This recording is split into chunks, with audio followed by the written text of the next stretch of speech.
Today, we're diving into a pretty radical idea. What if the big institutions we all rely on, governments, corporations, what if they're becoming obsolete? And what if the tech to replace them is already here, ready to be built, not for the masses, but for you? You know that feeling, right? Maybe it's just a quiet thought in the back of your mind that the huge systems that run our world, governments, big companies, even the media, that they just don't really fit anymore? Like they feel kind of distant or too rigid or just completely out of sync with your values and the way the world actually works today? Well, if you felt that, you are definitely not alone.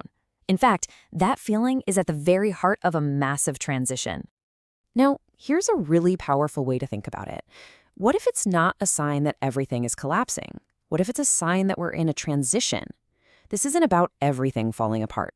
It's about society quietly moving from one way of doing things to a totally new one, a fundamental shift from what was to what's coming next. Okay, so let's get into it. This quiet turning point that we're all living through, it's not the kind of thing you'll see on the nightly news, but believe me, it is happening all around us. I mean, you can see it in the data, but you probably feel it too, right? Confidence in all our traditional institutions is just fading. And as this chart shows, it's not just one area. That trust is eroding pretty much across the board. These organizations were built for a totally different time, and there's this growing sense that they just can't keep up with the modern world. But here's the cool part. Out of this gap, something brand new is starting to take shape. Some are calling it a new civic architecture, a completely different way for us to organize ourselves, one that isn't built from the top down, but from the individual up. So, to really get where we're going, we've got to understand what we're leaving behind. We are at the very tail end of a long and very specific chapter in human history. For something like 400 years, society has basically used two main tools to get big things done: the nation-state and the giant corporation. And look, they gave us incredible scale and stability. They were huge breakthroughs for their time. But the world they were designed for, it's pretty much disappearing. And this slide right here, it just lays out the problem perfectly. Our institutions were designed for a world where information was scarce and communication was slow. But we're living in a world of instant info, where literally anyone can create something and organize without asking for permission first. There's just this huge mismatch between our old setup and our new reality. Now, check out this analogy from history, because it's a big one.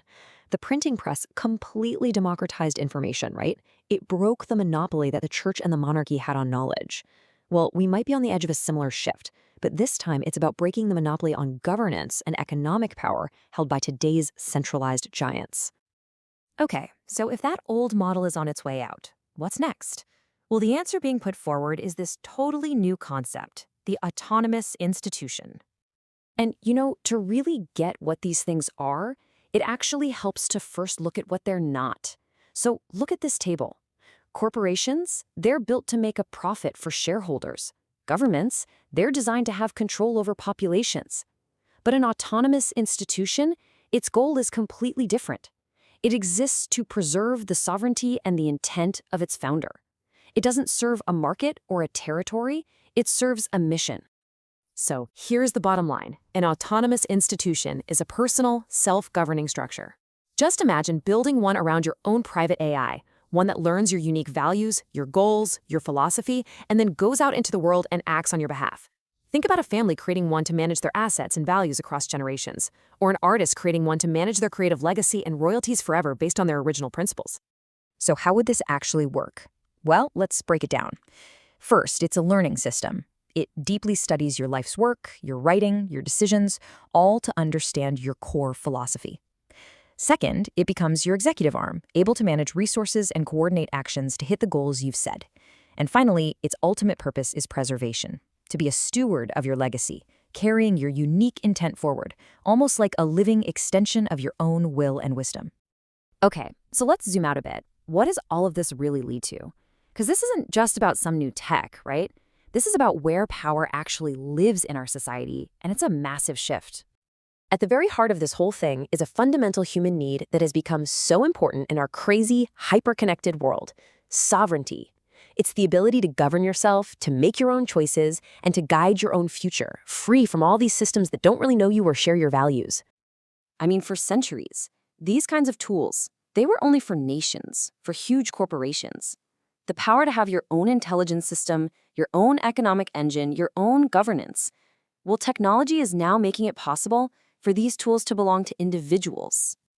And this is the absolute key. Not rented from some big tech company, not something you just log into and they can take it away from you. Owned by you, completely and privately. The tech that makes all this possible, it's called sovereign intelligence. And look, this isn't about just using an AI in your web browser or some app. We're talking about having your own AI models and your own data running on hardware that you control, like a personal server in your home. It's about true digital independence.